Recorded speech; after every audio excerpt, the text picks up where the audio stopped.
So the Eurozone PMI is trading at a level in September, closing off the third quarter, signaling about 0.3% GDP growth at best.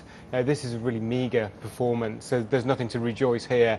In fact, it's all moving in the wrong direction. It's slowly edging down again. And when you delve a bit deeper, say, into those German numbers, you got German factory orders falling for the first time since June of last year. Now, if the German manufacturing economy is not expanding, then services don't expand for long either. That will soon come down. So the euphoria about German services is going to prove short-lived.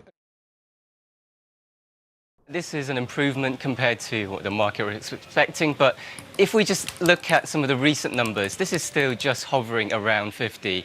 So in the slightly bigger picture, it's still growing, but only very marginally, and still very slow compared to past standards. That's actually probably slightly bad for things like pricing power for producers, and if that continues, yes, you probably would expect jobs to be cut. So on the whole, the economy is just about doing okay, but it's not really moving into a higher gear where firms feel confident to add to payrolls and to increase prices.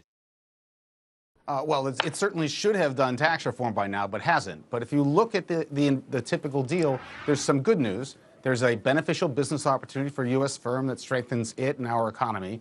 And then there's bad news. When you run the numbers, our tax code dictates that the headquarters has to be abroad. That latter has nothing to do with who initiates the transaction. It will still be true that foreign firms will have a tax advantage against U.S. firms. They will either beat them in the market or they'll just buy them. And the headquarters are going to end up gone from the U.S. in either event.